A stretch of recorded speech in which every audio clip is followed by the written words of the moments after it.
watching CNN. Hear me out. If you don't know who this is, his name is Scott Jennings. CNN hired him to be the contrarian, to be the conservative, to be the Republican. The whole point of him being on the show is to be able to give the other side's perspective. But the problem with him is most of the time he's not doing that. See, what he does is more nefarious.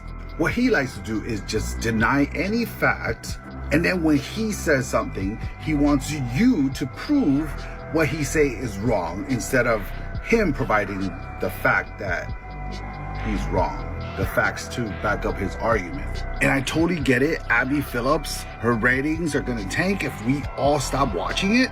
But I'm sorry, Abby, he needs to go.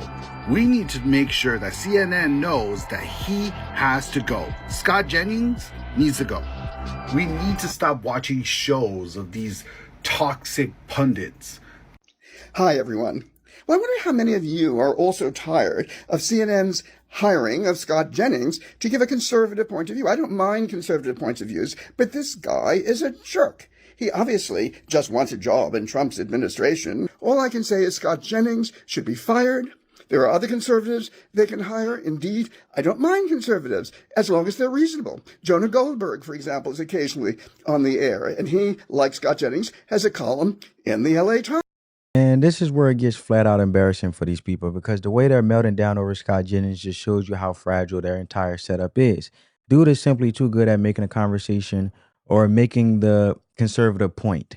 And not even some loud, disrespectful way, but just clearly, directly with logic, common sense. And they can't handle it because Julie Radzinski basically put her whole career on the line just to whine about the fact that she keep catching L's on national TV. She wrote this long, dramatic Substack post, like a full-on digital diary entry, where she's practically begging CNN to cancel Scott Jennings because she can't compete with him intellectually. Right? Where have we come to the point where we can have a difference of opinion, but have productive conversation to understand each other's perspectives, so we then can understand that to make the ultimate best decision, you have to look at things from different angles so you actually know what's the best interest of each other, even if we have a difference of opinion, but we can agree to disagree and walk away.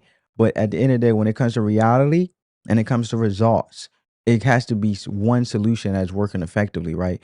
And this is to tell you that the Democratic Party doesn't care if it's effective or not at the cost of Americans and American taxpayers. You need to get on board with them or not. They're going to dox you. They're going to get rid of you. And this is the sick mentality that needs to be getting rid of, because it's no way in hell that this mentality is going to help a country thrive.